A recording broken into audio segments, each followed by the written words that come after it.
Hello mga ka-babes, good morning po sa inyong lahat.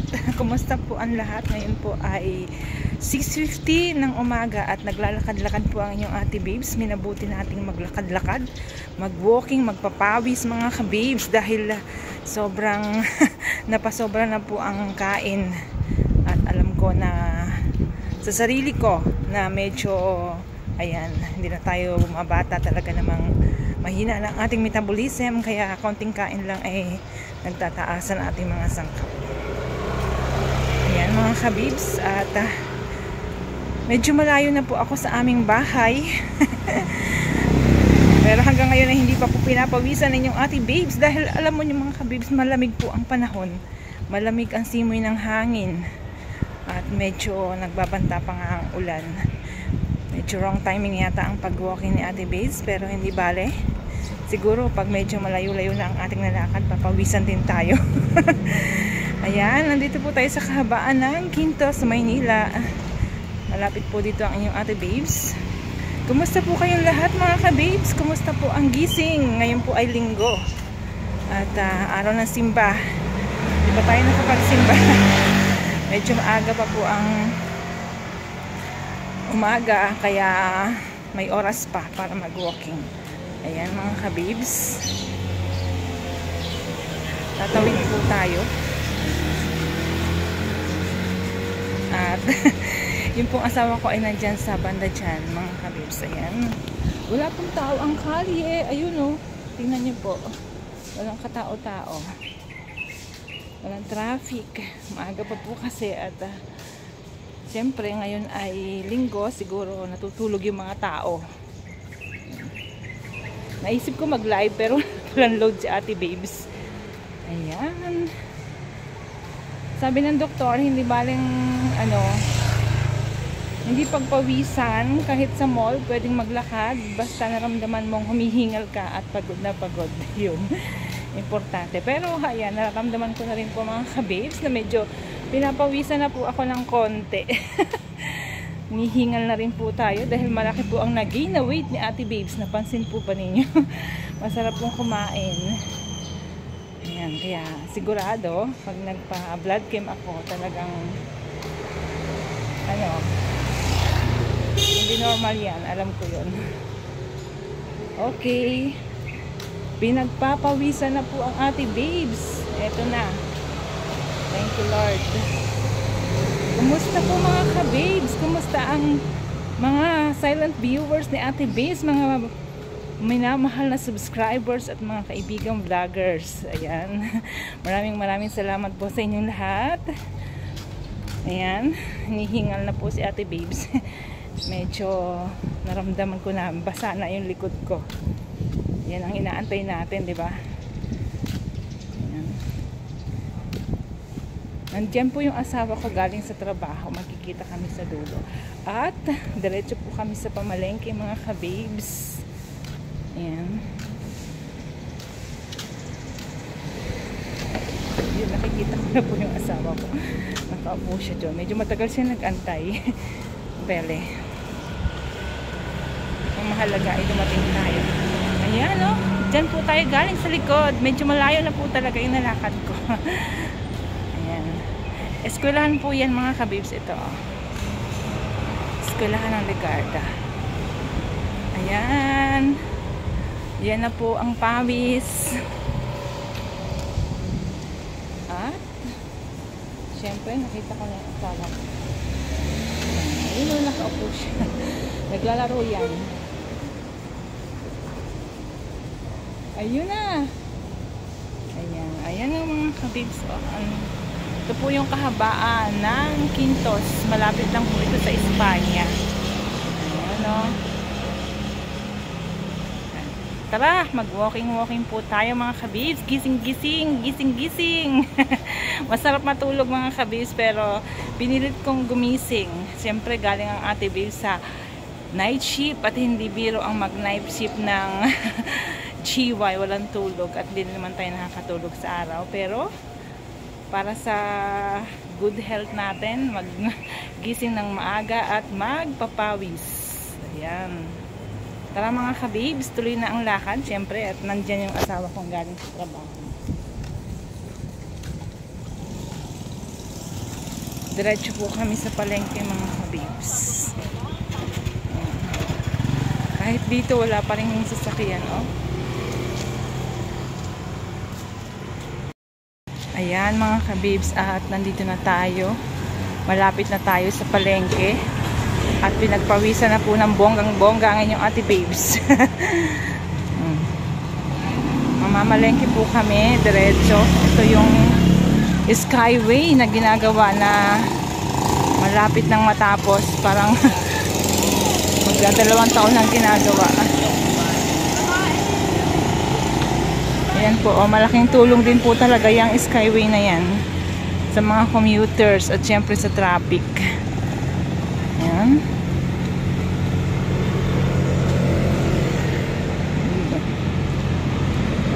May dumadaan na sasakyan dito, di ba, be? May dumadaan na rin sasakyan dito. Wala. Sa taas mayroon na, sa baba wala pa. Diretso po kami sa Trabaho Market, ang pinakamalaking market dito sa Sampaloc, Manila. Medyo madami na po ang tao dito dahil malapit na po ito sa palengke. Yan, yun yung asawa ko na naglalakad. Shout out, be! Shout out daw.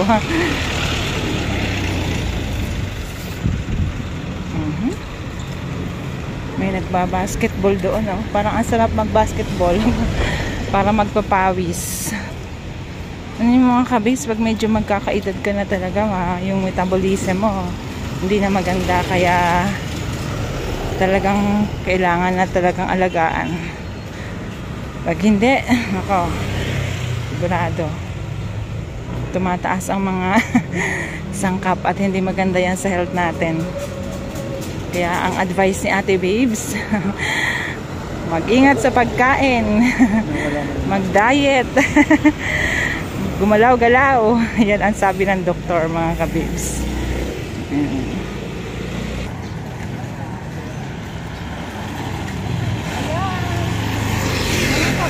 Nandito tayo sa palengke sa Bukal. Punutan ako.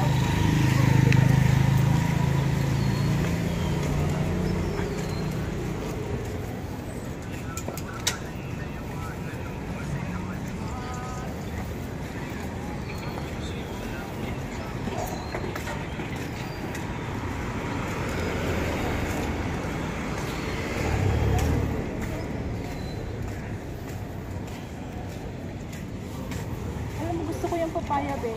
May matimpong kayo tayo matamis.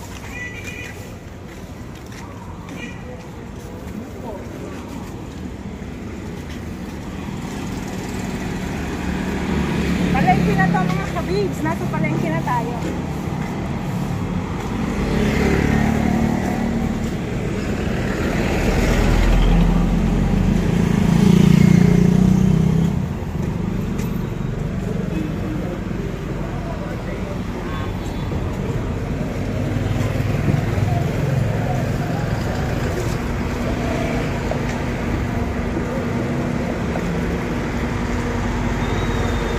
Ito ay DPI.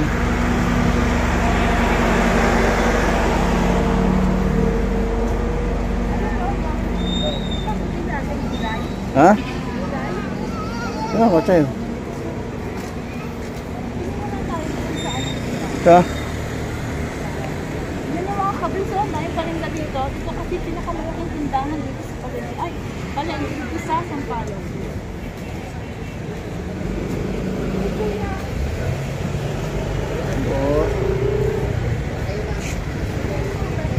Ayan, si Kuya po yung nagtitinda ng prutas namin. Marami doon.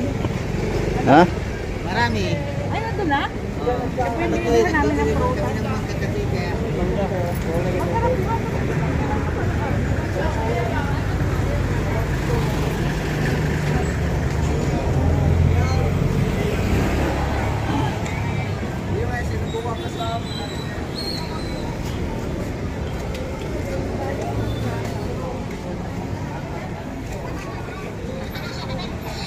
Sabay sabi niya, ma'am, liga na. Tatay.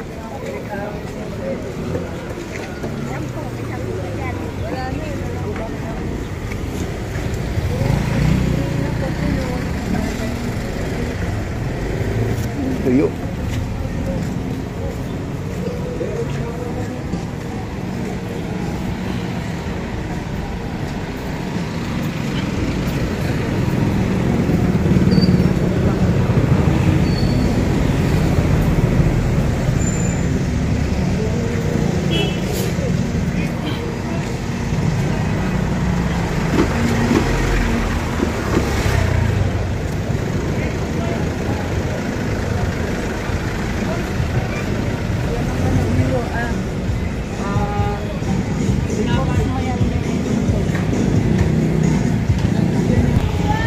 Ayan mga kabibs, at nandito pa rin tayo sa trabaho market. Ayan, may isda po mga kabibs, kaya lang pricey. Marami na po ang nakitang isda ng aking asawa, pero syempre napaka-usi niyang mamili ng isda. Yan, nandito pa rin po tayo sa trabaho market. Napakalaki po ng market na ito mga kabibs. Dito lang tayo sa gilid-gilid. Dahil doon sa loob ng palengke, ay nako, napakamahal ng isda doon. Ayan o.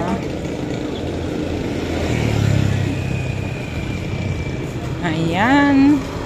At pinawisan na po ng bonggang-bongga si Ate Babes. Maganda po ang panahon, hindi po mainit. Sa bagay, anong oras pa lang po ngayon? Alas 7 na pala. Tagal na rin po pala akong naglakad dahil 6:15 ako umalis sa bahay. Saging. Dito pa lang sa gilid-gilid ng palengke, ang dami nyo nang mabibili dito eh.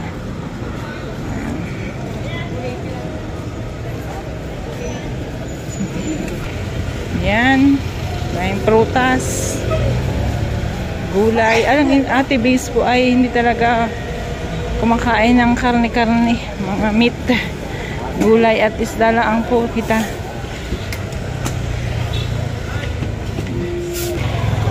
Isda.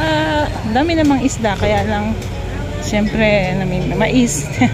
Paborito na asawa ko ang mais. Mamaya bibili yan. Maghanap po muna kami ng isda. Ayan. Daming tao dito mga kabibs. Ito, papasok pa sa loob. Malapit na ang Valentine, kaya ang dami na ng bulaklak.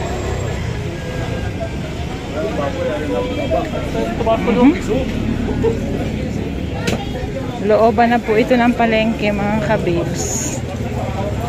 Ito talaga yung maraming tao at maraming mabibiling karne, isda at kung ano-ano. Dito lahat. Daming saging mga kabibs. Mura ang saging na saba dito. 4.20, 3.10. Dahil bumibili.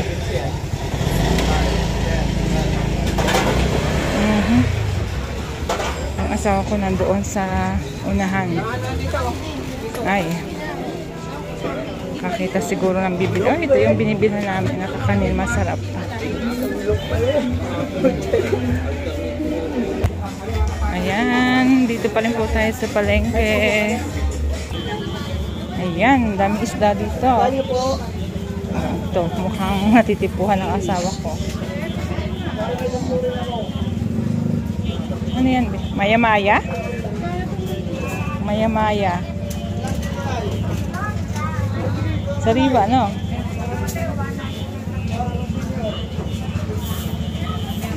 Mukhang yun ang natitipuhan ng asawa kong isda. Daming tao dito mga kabibs.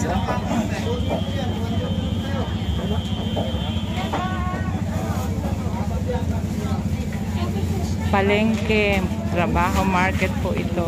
Dito pa rin kami sa looban. Bibili po ako ng kakanin mga kabibs. Ayan. Dito ang sarap na mga sapin-sapin dito at kakanin. Ayan. Parang ang sarap ng dinuguan. Ayan. Dito pa rin po tayo sa palengke.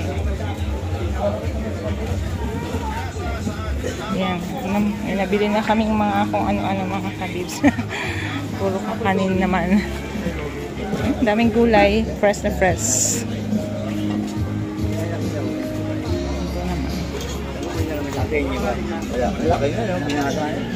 Daming tao.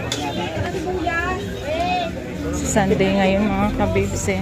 Maaga pa. Kaya ang daming bumibili.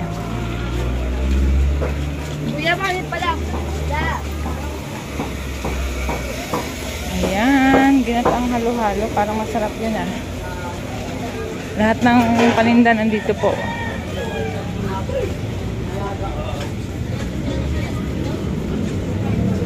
Malapit na po talaga ang Valentine's, ilang days na lang.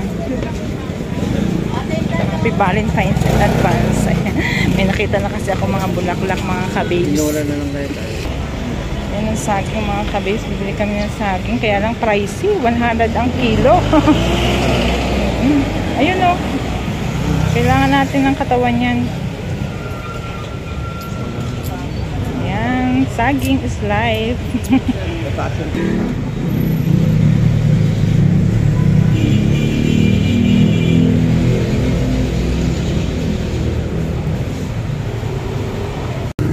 Sile? O, sige.